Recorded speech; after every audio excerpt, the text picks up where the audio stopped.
I'm Rendan, and this is Minari. I think that's how you pronounce it.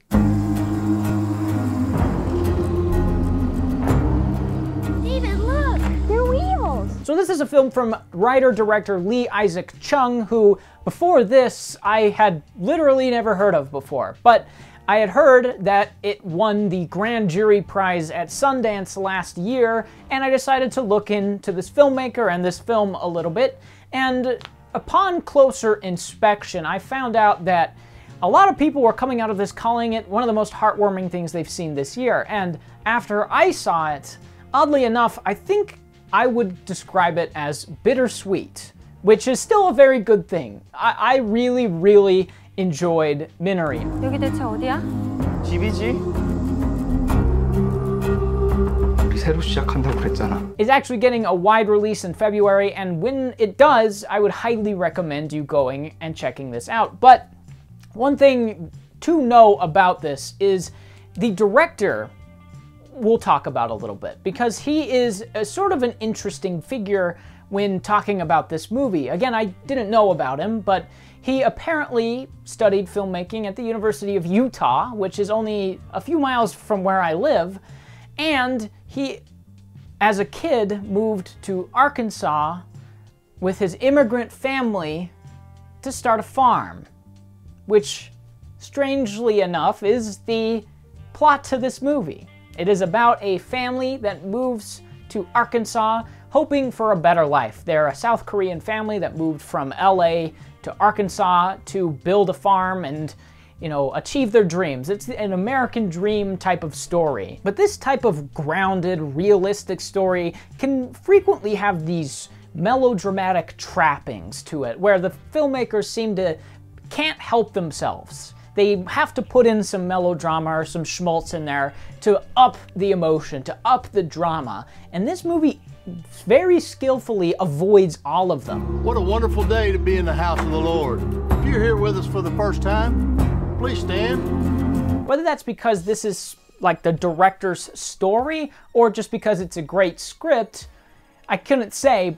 Maybe it's both, because this is a great script. This is a really solid script all the way across the board. The dialogue's really sharp, the structure is great, the pacing is great. And those are two things that immediately I latched onto. The structure and the pacing of this is really tight. From basically the first scene of the movie, I was in. It's a slow movie for sure, but it's not painful. It's not boring at any points. It's really tight. There wasn't any moments where I felt like I was, you know, drifting away from it or disconnecting at any point.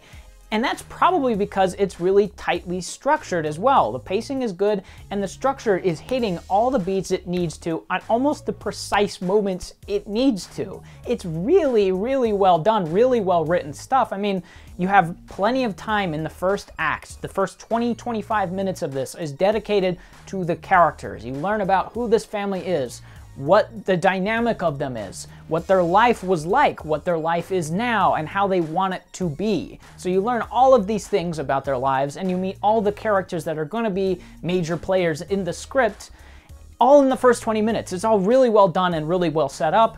And then you have a switch in the dynamic of the family when the grandma comes to visit them, the mother's mother. And the family starts to kind of shift and change right after this point, which is a wonderful second act.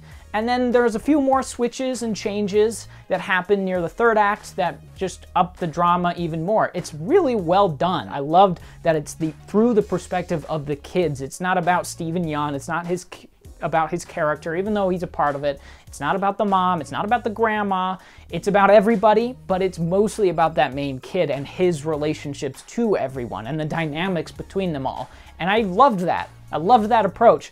And specifically, I loved the bond that the kid and the grandma form throughout the movie, because they don't like each other at the start. I mean, the grandma, she's just a nice lady, so she likes him, but the kid does not like her at all because he's never met her. He doesn't know who she is or why she's there. He doesn't understand what's going on. He doesn't understand what they grow into is really lovely. And it ends in this really nice place that, again, is bittersweet, because it builds up it's constantly escalating. This whole script is constantly escalating, where the only drama is that they're having money issues, really.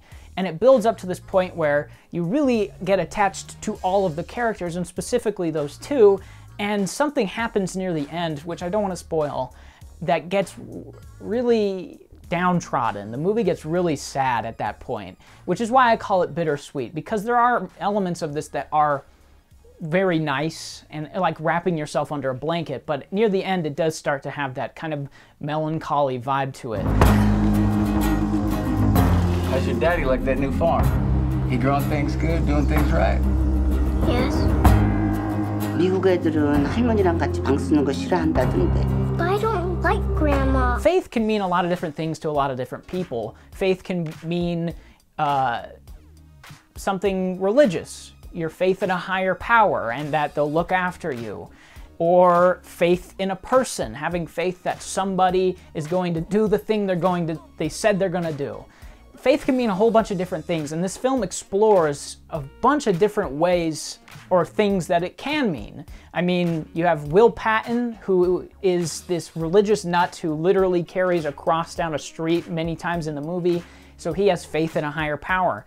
And the mom of the movie has faith that Stephen Young will come through, that the farm will work out, and that he will be able to pay their bills and keep them afloat, get the water back on. But Stephen Young has faith in basically nobody but himself. He has faith in his own abilities, which is, again, the center of the movie, faith, and faith in people.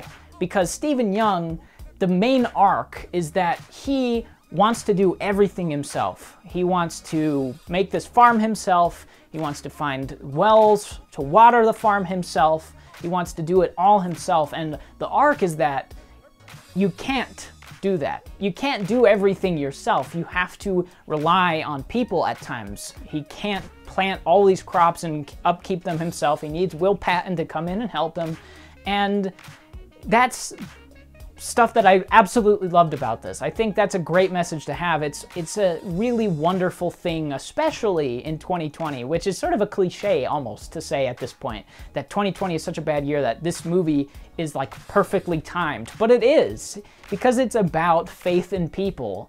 And if that isn't like an end cap to 2020 that's just perfect, then I don't know what is. And even though I said it wasn't, it's kind of heartwarming to have faith in people, that we can get through our problems, we can work out our problems, and we can realize that we can't do everything ourselves. So, I love that. So check it out when it comes out, when you can. It's a great movie. Really, really highly recommend. I'd give it an 8 out of 10. There are points when it starts to feel a little exposition heavy and starts to tell its message rather than just have it. So, 8 out of 10. I'll probably watch it again. I really enjoyed it. So, yeah, check it out.